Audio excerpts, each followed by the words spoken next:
Si Digong gustong umuwi kaso malabo.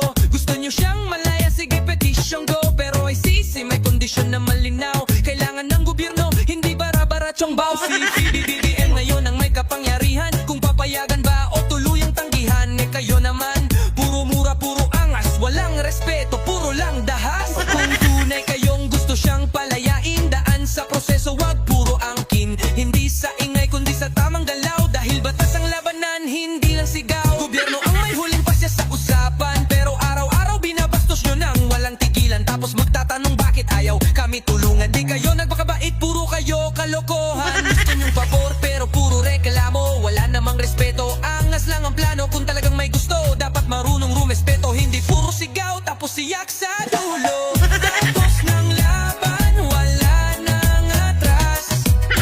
Ang kayabangan, Diyos siya ring tumapos. Sa dami ng drama, kayo rin ang talo.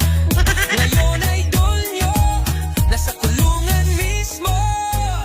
Saradi, puro katret, di ka na nahiya. Pinagbantaan mo si Baby BM, ayan na na-impeach ka tuloy, wag kang magdrama.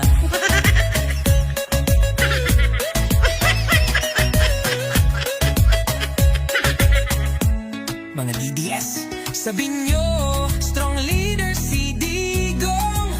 Eh bakit na checkmate ng weak na bongbong? Ang tahimik na tubig, malalim yan palagi. Ang maingay na bibig, kadalasan walang silbi. Kung tunay kang matigas, di mo na kailangang bumida. Dahil ang totoong astig, sa gawa makikita.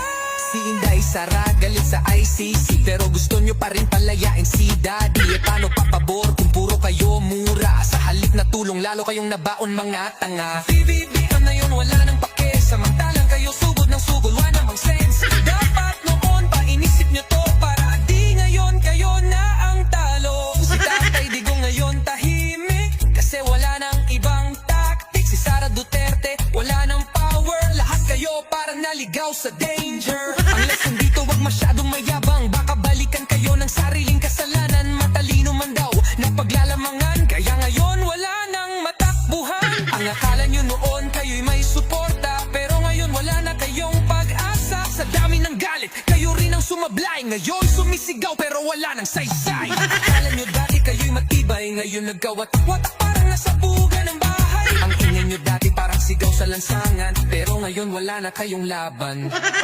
Tapos na ang laban, wala nang atras.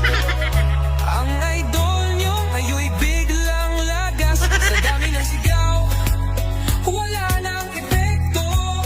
Ngayon siya'y wala, nasa loob na ng preso.